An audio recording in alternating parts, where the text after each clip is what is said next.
We should fill them in. All right. No, we're not going to fill them in. We're going ad hoc at this point in time. All right. Welcome to the Midwest Management Summit. We are in balmy Minnesota, the wonderful world of snow, inches and inches of snow outside, but we're hanging out with a bunch of operations manager-focused people, and we're going to start with a quick round of introductions. We'll start on the other side of the table. Would you introduce yourself and what you're doing at the summit here today? Hey, I'm Jonathan Almquist, and just got back from actually a PowerShell session. But my friend Nathan and I just did a session yesterday, a couple of them on SCOM, and I think there's a couple more left today that we're going to attend. Yeah, lots of good SCOM content. Awesome. All right. Next. I'm Steve Buchanan, System Center MVP.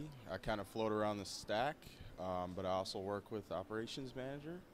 I'm honored to be hanging out with these guys today, and thank all of you for coming out to the conference, bringing some CDM love to the conference here. And seen some really cool stuff with the new operational insights. And Bob here has it all set up on his phone. It's really cool stuff. So I'll pass it on. Thank you. I'm Bob Cornelison from the Netherlands. Also SCOM MVP, System Center MVP, specializing in SCOM. Authored a book about it, the Mastering SCOM book. So I've been co-presenting with Cameron over here, 2 sessions already, and still going strong, showing some nice stuff. This is your first time presenting in the U.S., right? It's my first time presenting in the U.S., exactly. So very happy to be here. Bob, you've been doing a fabulous job of sharing your knowledge. I really appreciate it. I'm John Joyner. I'm MVP for System Center Cloud Data Center Management, and with my co-author Cameron, I've written a number of books in the Unleashed series about Operations Manager. Here at the Management Summit, I've been talking about DPM, and I've been talking about using Operations Manager as a central console to manage your backup across your enterprise, and also leveraging Microsoft's Azure Cloud, as a location to store your backup data or actually run your backup engines. Cam? Cool. All right. I'm Cameron Fuller, Cloud and Data Center Management MVP, one of the authors, as John mentioned, on the Unleashed series.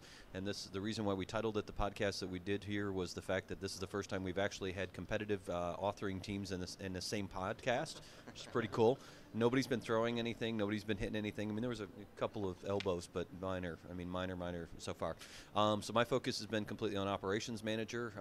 And we actually, the first session that we had, the first thing we did was we made a public service announcement because just like the old school MMS, this one has been very heavily on Configuration Manager. So we made the public service announcement that if you were there for Configuration Manager, get out. So, welcome. Next. My name's Nathan Foreman. Primarily a operations manager, administrator, author. I'm here to speak some and mainly to quiz these guys from around the world on questions I wasn't able to find answers for or things I want to learn. That's new. It's great to have some of these guys at MMS, and it's great to get feedback from some of the people that are here just to attend the conference. They've got so much experience, things that we haven't seen. It's just great to hear from them. And by the way, I just walked in on this. I didn't know we're doing a podcast. I literally just opened the door, and they said, hey, sit down. Camera's rolling. Yes. So. Welcome. Camera's over there, by the way, so we're good to go.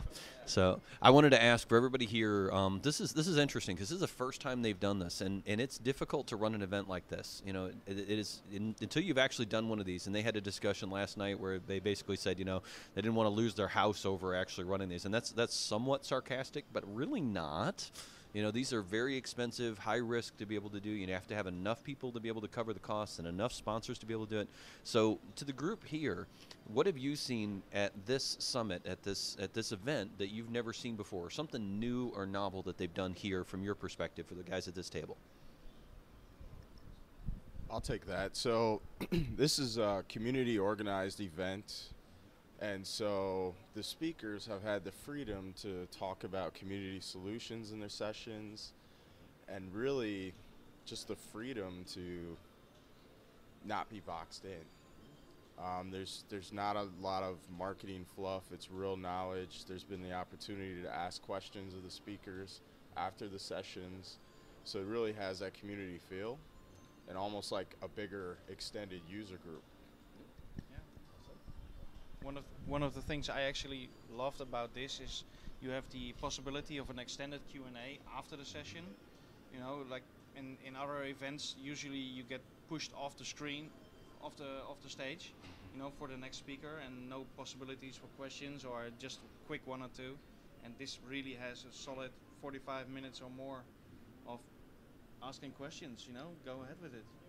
I had a great experience at this event. I was privileged to co-present with VJ Sandra Tistal from Microsoft's DPM product team. Microsoft sent just a few employees here, and VJ is not here with an agenda. You know, he's not here to launch a marketing thing. And to have a very senior, very knowledgeable, important Microsoft developer just sitting alongside, sharing his personal viewpoints. I've never felt so personally close to the product teams as an event like this, where even the Microsoft employees are free to be themselves, and it's really been meaningful. One of the best things I've liked here is an open community atmosphere. They've even had some, they call them beer sessions in the afternoon, but it gets everyone talking, people speak up. And I think there's some cases where the audience has actually helped on issues the speaker's been working through, and someone said, well, hey, have you done it this way? This is something new, and you don't always get that when it's a large group, a one-way. So it's great to get knowledge from people that are on the ground running these products day to day. And it's interesting because I found a couple of things in this that have really challenged the preconceived notions that I had about how you run an event like this. So as an example, they've taken an interesting approach to food here. When you go to like Tech Ed and Ignite or whatever it's going to be the next round, I mean, you're just assume breakfast, lunch, maybe even dinner is going to be, you know, provided by the conference. Well, if you run a conference next to the Mall of America where you've got every restaurant on the planet, you really don't have to provide food. Which actually, I'll tell you, having run events like this, that's a massive amount of the money that goes in is actually doing just food and the rest. So, and the funny thing is the vendors actually get very smart about this very quickly, is if you want a chance to be able to do a one-on-one with somebody and talk about your product, take them out to lunch, take them out to dinner. You know, it's got a great opportunity to be able to do that, and it gives people even more reason to want to be able to hang out with some of the vendors. You know, you get a chance to be able to have a nice lunch, you know, and hang out and talk through it. So I thought it was kind of interesting that. So, anybody else? Any other cool insights from this? What's different? Cool insights. Yeah. Oh, there we go.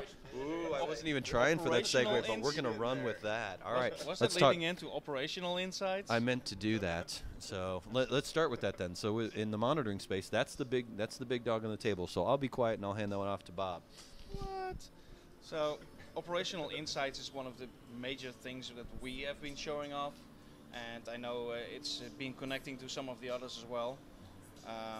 You know, it gives you really good insights into all the intelligence specs which are out there. They are really moving fast in this space. You know, they're sending out intelligence specs on their solution like monthly now, I think, or sometimes multiple each month. They're working on a mobile console for it, so you can actually show things on your mobile phone, Windows Phone first, of course, as it should be. And for those of us who have Windows mobile phones, not on that one at the table. A couple of us voted for the app to come to the Android platform. Yeah, Android. Okay. Yeah. So, but so as an example, what you get to demo today? Because a lot of that stuff literally just hit today, right? Yeah. Well, one of the things we got to demo today was the security module. So that one is actually not public yet. So its status coming soon. The other one is actually the alerting one, the alert intelligence pack. So that one actually is new as of today. So we've been showing that one off as well. And of course the mobile console, which is not public yet. So this was the first showing outside of Microsoft, I'm guessing. Yeah, I would expect so. Should be. So it's called Op Insights, and the website, if you get out there, it's still available in preview mode right now, so you don't have to buy anything. You just log into it and join into it. You can move it into you can connect it to your existing operations manager environment. You can also run it individual standalones and everything, so it's a great time to be able to get into it. Plus, they have a feedback mechanism where you can actually vote on the things that you like or the things you want to see as next steps. So I'd highly recommend, if you want to see what's coming, that's one to take a look into. So actually, they have been very serious about their feedback, so please put in your feedback in this preview, because they are going to use it straight away. So please do. And just to clarify, it was renamed from System Center Advisor, correct? Yep. That's correct. So Go ahead. Yeah, thanks, Cam. I grabbed the mic because before we wrapped up, I wanted to just put out there something that's an interesting data point that I got from the last session. We asked a lot of people if they'd heard of Microsoft's cloud platform system, CPS, and only a few people in the room knew about it. So if in this moment, I'd just like to share that Microsoft recently announced this a major new technology stack, the CPS, and it's powered by System Center. It is rich and powered by System Center components, and it's really a new reference standard. And so while not everyone may be a candidate to buy the CPS stack because it's a fairly large-scale commitment. I'd like one for home. Yes, I would too. It would Really, be the ultimate really would. gaming system, right? Yeah, exactly. But Microsoft shows their confidence in the System Center products that are our bread and butter and that we're running our businesses with. Microsoft is literally kind of betting their future on the same products, and so a huge amount of investment has gone into these, and sort of follow CPS as a reference standard and copy it maybe on a smaller scale in your environment, and you're going to do well. I mean, Did you go into what CPS is? I was going to say right? cloud in a rack, basically private cloud that you can bring into your environment, where you can bring in 1 to 4 racks, and at a fully populated 4 racks, they were talking about up to 8,000 VMs within that environment. So when you start bringing up your own private clouds, that's an entire data center in a series of racks, which is pretty cool. And like here's an operational data point on what the kind of research and development Microsoft has done into this is that 8,000 VM maximum capacity can absolutely guaranteed be backed up by DPM in 8 hours. That was an operational goal. Back up 8,000 VMs in 8 hours. That's not a trivial matter. And they've proven it. They've tried to break it. They've fixed it and got it to the point that they can wrap an SLA around it. And that is good news for everyone that's betting on Microsoft products. Yeah, and I was just going to second on that. It's great to see Microsoft put Operations Manager from Microsoft in there, because if they're putting that much time and money behind it, the product's there, and the product's there for at least a couple more versions. So. And SMA, we know SMA is heavily leveraged in it as well, so there's a lot of interesting tech in that one. So definitely check out CPS, see what they've done out there. There's some really cool stuff on that. So Actually, one of the other things which is very important about this is all the lessons learned they have from working with Azure is going back to all the System Center stack. Everything lessons learned on CPS is also coming back to the whole System Center stack. They found hundreds of bugs, immediately putting it back into their main systems and rolling with that. But fixing the hundreds of bugs, right? Yeah. Okay, good. I was gonna say, So that's an finding important thing to them bring and up. fixing We them. didn't just identify them; they fixed them too, which is really cool. So, all right. Well, cool. Well, thanks for everybody coming, getting together here. Thank you, Lee, for bringing this together and getting this group of operations manager focused people into one area at the same point in time. Thank you to the guys who ran the MMS Summit this year. They did a phenomenal job, and I hope that this will be something that we'll continue to see in the future. And glad to get a chance to be able to hang out with these guys. So.